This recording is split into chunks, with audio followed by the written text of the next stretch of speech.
31 और 32 भाई एकदम सेम है, कहीं कोई अंतर नहीं है, बस डिजिट का चेंजिंग है। तो ये तो आप इसमें जो है 31 और 32 में 32 नंबर जो क्वेश्चन है ये क्या है, इसमें 144 के गुणनखंड में 2 का घात पूछ रहा है, बताएं क्या होगा।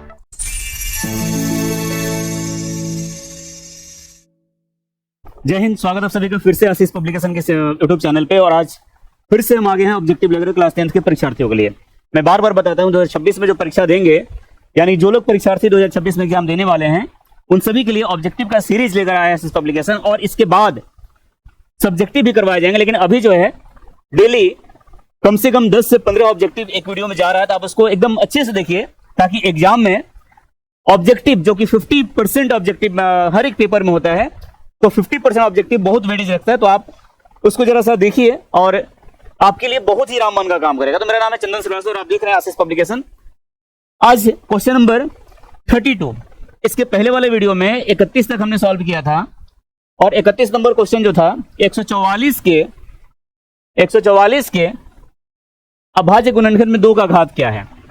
तो आज इस वीडियो में हम क्वेश्चन नंबर 32 से सॉल्व करेंगे। देखिए 31 और 32 भाई एकदम सेम है, कहीं कोई अंतर नहीं है, बस डिजिट का चेंजिंग है। तो ये तो आप इसमें जो है 31 और 32 में 32 नंबर जो क्वेश्चन है ये क्या है, इसमें 144 के गुणनखंड में 2 का घात पूछ रहा है, बताएं क्या होगा। और इसमें जो है 32 नंबर जो क्वेश्चन है इसमें कह रहा है कि 64 के अभाज्य गुणनखंड में 2 का घात क्या होता है, आपको ये बताना है। मतलब आपको इसमें भी 2 का घात बताने के लिए 64 का जो है गुणनखंड निकालना होगा। 64 का गुणनखंड जब निकालेंगे 2 से 32 बार में, 2 से 16, 2 से 8, 2 से 4, 2 से 2 बार में, और 2 से 1 बार, मतलब 1 2 3 4 5 6 6 टाइम्स 2 आपका आ रहा है, 6 बार आ रहा है। तो इसमें जाहिर सी बात है कि 2 का जो घातांक है वह आपका 2 का घातांक जो है 6 होगा। देखिए हम कल बताए थे आपको, और बार बार बताते हैं कि जिस तरह से क्वेश्चन रिपीट करता है, ये भी क्वेश्चन एक लसा और मसा वाला क्वेश्चन हम बताए थे, इसके बाद ये भी जो है ये भी रिपीटेड है। देखिए ये 2021 में आया है, फिर 2022 में, मतलब गुणनखंड वाले अभाज्य गुणनखंड का घात क्या होगा, एक एग्जाम में ऐसा क्वेश्चन होगा। नेक्स्ट 33, इसमें है कि P और Q जो है 2 अभाज्य संख्या है, यानी कि प्राइम नंबर, जिसकी केवल 2 ही फैक्टर होते हैं, 2 ही गुणनखंड होते हैं। P और Q 2 अभाज्य संख्याएं हैं, तो उनका मसा क्या होगा, कोई भी 2 ले लीजिए। मानते हैं कि P हमने 2 को माना, 2 भी प्राइम नंबर होता है, अभाज्य संख्या होता है, और Q हमने 3 को माना, ये भी अभाज्य संख्या। इन दोनों का मसा जब निकालेंगे तो 2 से कटेगा 3, 1 बार में 2, 1 2, 2 बार में कैंसिल। कभी भी आप किसी भी 2 अभाज्य संख्या का जब मसा निकालते हैं तो ये आपको 1 आता है, चाहे संख्या मेरा कोई भी हो।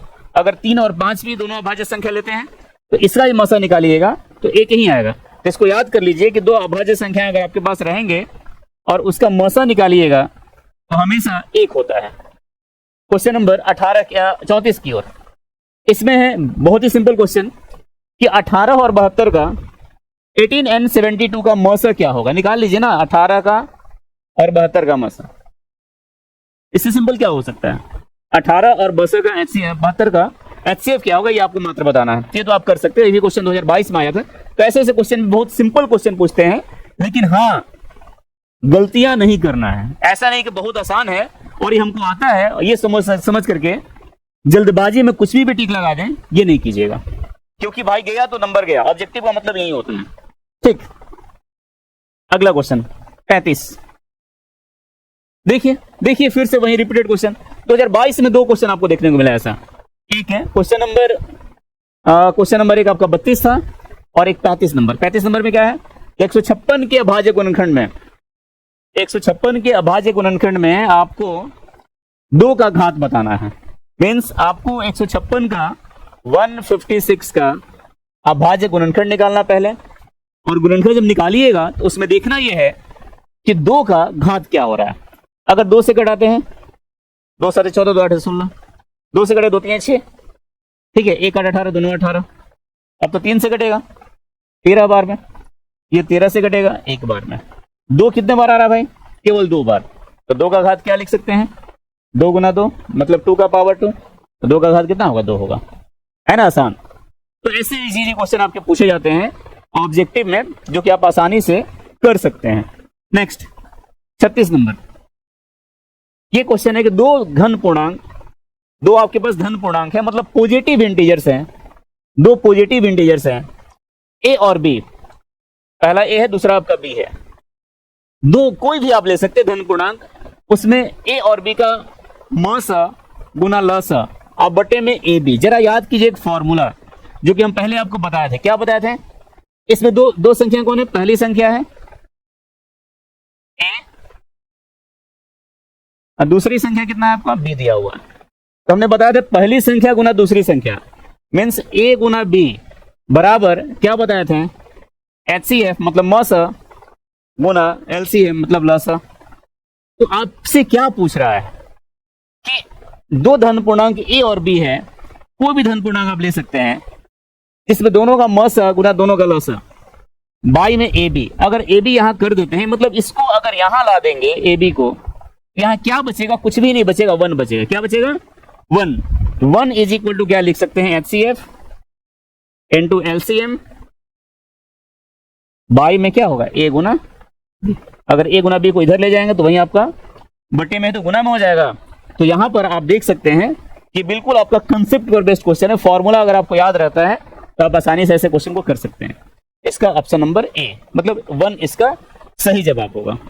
इसके बाद अगले क्वेश्चन में जब आएंगे, क्वेश्चन नंबर 37 ये 2022 में आया था और ये जो क्वेश्चन कहता है ये भी एक कंसेप्चुअल क्वेश्चन है। 37 नंबर कह रहा है कि आपको बताना ये है कि निम्नलिखित में कौन सा योग में सह अभाज्य है, मतलब को प्राइम नंबर।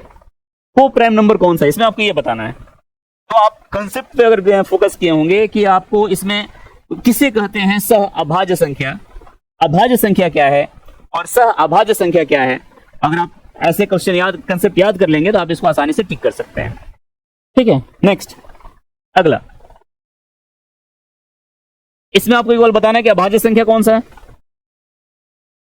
अभाज्य संख्या जो कि जिसके बार बार हम बता रहे हैं कि अभाज्य संख्या उसे कहा जाता है जिसके केवल दो ही फैक्टर होते हैं, केवल दो ही नंबर से घटेगा। तो देखिए चेक कीजिए कि कौन कौन से इसमें कौन से अभाज्य संख्या है। अभाज्य संख्या कौन है इसमें? अगर बात करेंगे 33 का, तो ये हमारा किससे कटेगा? 3 से भी कटेगा, 11 से भी कटेगा, तो ये तो होने से रहा, ये नहीं होगा। 39 3 से भी कटेगा, 13 से भी कटेगा, नहीं होगा। 38 के बहुत सारे फैक्टर होते हैं, ये भी नहीं होगा। तो बचा कौन? 31 यानी कि ऑप्शन नंबर डी, ये आपका करेक्ट सही जवाब होगा। ये था क्वेश्चन नंबर 38। इसके बाद अगले क्वेश्चन की ओर, अगला क्वेश्चन हमारा है 39 नंबर। 39 नंबर क्वेश्चन है, देखिए ऐसे भी क्वेश्चन हमने पहले ऑलरेडी करवा दिए हैं। 39 नंबर जो क्वेश्चन कहता है, ये कहता है आपका कि दो संख्याओं का मौसा 27 है। मौसा कितना है? 27 और लसा कितना है? 162। उसमें से एक संख्या 54 है, तो दूसरी संख्या क्या होगा? मतलब पहली संख्या गुना दूसरी संख्या इज इक्वल टू HCF मतलब मौसा इंटू LCM लसा। वैल्यू पुट कीजिए बॉस। अगर मौसा के जगह वैल्यू पुट करते 27 और लसा के लिए 162, उसमें से एक संख्या का था 54, मतलब मान लेते हैं पहली संख्या कितना 54 है, पहली संख्या है 54, पहली संख्या आपका है कितना 54। तो आपका क्या होगा? यहां 54 पुट कर दिए। दूसरी संख्या, जब दूसरी संख्या निकालेंगे तो ये जो 54 है हमारा नीचे आ जाएगा, बट्टे में आएगा, है ना? होगा ना? 27 से घटाएंगे 2 बार में 54, 2 से घट जाएगा 81 बार में। मतलब 81 जो ऑप्शन है, ऑप्शन नंबर डी, ये इसका सही आंसर। ये था क्वेश्चन नंबर 39। ये जो फॉर्मूला है ये बहुत ही इंपॉर्टेंट फॉर्मूला। आप देखिए कि ये 2022 के एनुअल एग्जामिनेशन में आया है, तो ऐसे क्वेश्चन यही सारा कंसेप्ट बार बार रिपीट करेगा, जो कि आपके लिए बहुत ही कारगर है। तो आप अभी तक अगर इस चैनल को सब्सक्राइब कीजिए और लोगों पे शेयर कीजिए, ताकि जितने भी परीक्षार्थी हैं वो सब के सब आशीष पब्लिकेशन के इस यूट्यूब चैनल से एकदम अच्छे से अपना बिहार बोर्ड की तैयारी कर सकें। नेक्स्ट अगले क्वेश्चन पे आते हैं, question number 40 number. 40 number question क्या है? ये क्वेश्चन कहता है कि यदि 360 बराबर 2 टू द पावर p गुना 3 टू द पावर q गुना 5 टू द पावर r, तो आपको इसका वैल्यू बताना। थोड़ा सा लॉजिकल क्वेश्चन है, ऐसे क्वेश्चन स्मार्ट क्वेश्चन कहलाते हैं। आप इसको आराम से सॉल्व कीजिएगा। दिखने में थोड़ा सा खतरनाक दिख रहा है, बट बिल्कुल वैसा नहीं है। देखिए कितना आसानी से आप सॉल्व कर पाएंगे। अगर 360 का गुणनखंड हम निकालते हैं, ठीक है, 2 3 5 साफ साफ लिखा हुआ है यहाँ पे, देखिए साफ साफ क्लियर किया हुआ है कि आप इसका गुणनखंड क्या लेंगे, 2 3 और 5। 2 से कटेगा 180 बार में कटेगा, 2 से कटेगा 90 बार में कटेगा, 2 से कटेगा 45 बार में कटेगा। अब तो 2 से नहीं कटेगा, 3 से कटाइए 15 बार में, 3 से कटाइए 5 बार में, और ये 5 से कटाइए 1 बार। ठीक, 2 कितने बार है, इसका अगर फैक्टराइजेशन लिखते हैं तो 2 इंटू 2 इंटू 2, 3 टाइम्स। 3 कितने बार है, 3 इंटू 3 2 बार, और 5 कितने हैं, 1 बार। ठीक है, मतलब लिखा जा सकता है कैसे, कैसे लिख सकते हैं इसको, 2 का पावर 3, 3 का पावर 2 इंटू 5, 5 का पावर 1 लिख सकते हैं। अब जरा देखिए 2 to the power p means p का वैल्यू क्या है भाई, p का वैल्यू है 3, 3 to the power q, q का वैल्यू क्या है 2, तो यहाँ पे q का वैल्यू हो जाएगा 2, और यहाँ 5 टू द पावर r है, तो r का मान है आपका 1।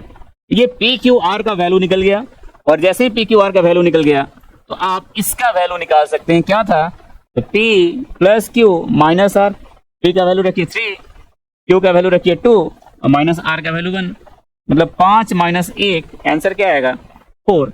ऑप्शन नंबर सी आपका करेक्ट है। एक और क्वेश्चन, क्योंकि अगर आपके पास ये बुक होगा तो क्वेश्चन नंबर 41 पेज नंबर 3 का लास्ट क्वेश्चन है। इसके बाद 42 से हम नेक्स्ट वीडियो में करेंगे। तो इस वीडियो का लास्ट क्वेश्चन जो है आप देखिए 41 नंबर क्वेश्चन है, बहुत ही सिंपल, 2022 के एग्जामिनेशन में पूछा गया है। और ये क्वेश्चन कहते हैं कि 15 और 105 का मसा, ये तो हो गए ना बच्चे वाले क्वेश्चन, कि 15 का और 105 का क्या निकालना है भाई, मसा निकालना। निकाल सकते हैं, इतना तो भरोसा है आप लोग कर सकते हैं। ठीक है, तो इस वीडियो में इतना ही। अगले वीडियो में हम क्वेश्चन नंबर 42 से लेकर आते हैं। तो आप अधिक से अधिक शेयर कीजिए, ताकि अनेक जितने भी परीक्षार्थी हैं, आप तो जानते हैं टारगेट का क्या क्रेज है भाई, एकदम टारगेट पे हिट करता है। तो आप भी इसके साथ जुड़े और जितना हो सके इसको शेयर कीजिए, ताकि जितने भी परीक्षार्थी हैं इससे लाभान्वित हो सके। बहुत बहुत धन्यवाद।